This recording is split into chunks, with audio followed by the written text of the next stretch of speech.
Yo, what is good? My anime faithful, what is good?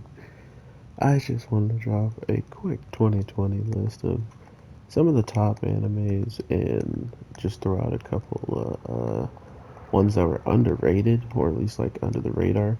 I will be looking over at my phone to remember all of them, but I thought it would be interesting to actually use this website or this app that I didn't expect to use if you just wanted to actually see like 20 like 25 pictures I can put out there at least instead of Instagram, which is only like 10, which actually I'll do on Instagram and here, so it doesn't matter where you want to check out the link.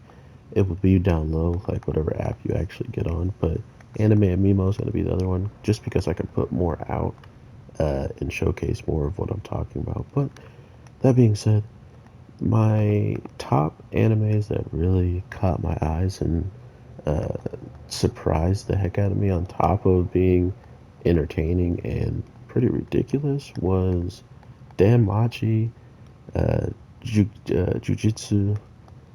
We got the overpowered girl who couldn't take no damage, uh, and Golden Kamuy. The continuation into season 3 was actually ridiculously good.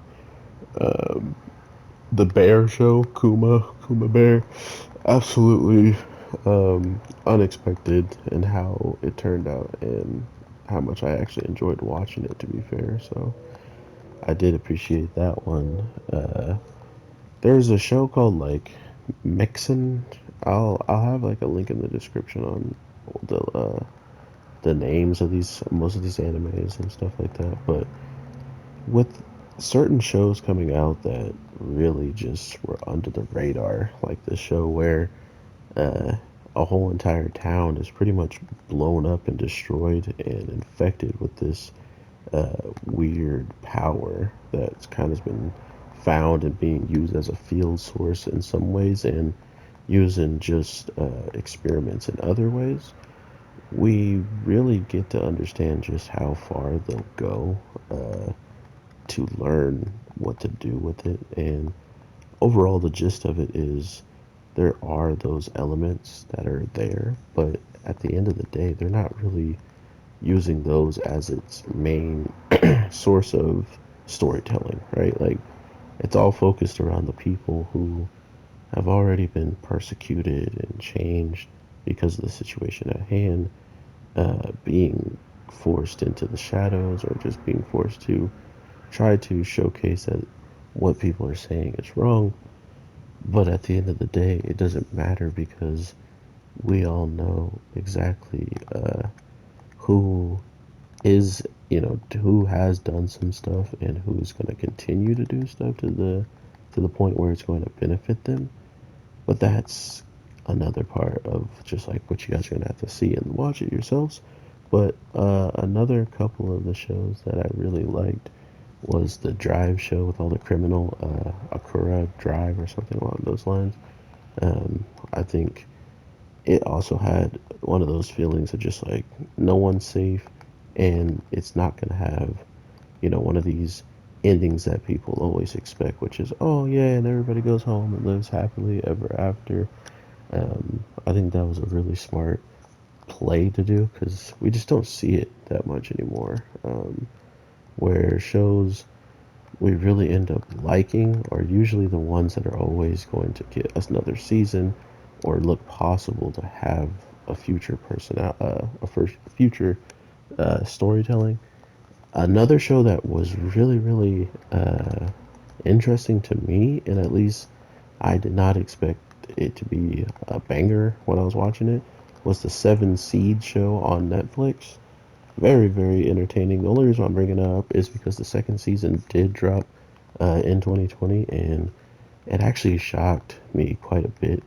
But to no surprise to anyone, I think I gotta give my favorite show just because it's my own personal preference and my own way of kind of interpreting stuff. And Fire Force was the best show of 2020. No, I I'm a pretty big Attack on Titan fan, and sure, everything that's going on right now isn't as exciting and whatnot. It could be, but with it being there, I have to give it a top position nonetheless, just because of where the story's going, how they already incorporated some of the main characters, and I could go on and on. But if you haven't watched Attack on Titan, I'm not going to go into spoilers, but it's up there in the top five for me.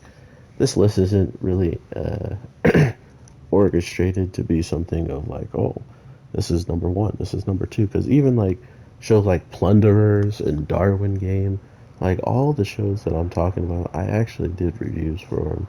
So it's really cool to see if they come back, if they can spark some interest later in the future when people can just binge watch it, like you lucky people that can just don't have to wait for a weekly thing and just chill back, watch it, and enjoy yourself. Lucky. Um, Overall, though, from what I'm trying to say is 2020 had some pretty rough stuff, but in anime, there was some stuff that hit me harder in the emotional, like spectrum, just by the storytelling and whatnot as well. In a show like Pet, it's called Pet, just called Pet. And if you look up that show and just see like the ridiculous trauma and stuff that goes on with the characters and how much control one can gain over another in there, it's absolutely nuts. And just the stuff that happens towards the end blew my mind. The other one was, of course, like this little girl going around with a golem who she pretty much called her father because she didn't know anything about her parents. And the one person she did know that it came to her rescue was this golem, and his mission was, or is, to find her parents and try to get her to a safer place. And man, did I not expect that show to do what it did to me as well. So a link, or not a link, but a name for all the animes that I truly, truly enjoy and recommend you guys checking out of just 2020. Like, there's a whole bunch of shows I could tell you about, but this is just for this year because it's already the next, and I at least want to send off some good news from the about the past year that there were some good shows to look forward to, and that there are still shows coming out of 2020 that I still haven't even finished yet that are still getting amazing. So I hope y'all are having an awesome day, night, evening, whatever the case may be. Once these shows get back and rolling and situated, we will definitely have a consistent videos and stuff like that. But until now, hope you guys can hold it in there with me and let me know what your 2020 animes are, at least like your top 5, top 10, whatever you want to say. You know, your boy will read it, and I will definitely talk to you guys in the next one. I think around July or January, I said July, January 5th will be like reincarnated as a slime, and hopefully Black Clover's coming back on Tuesday, so your boys just gotta hold in there. But with all that being said, everybody, take care and peace.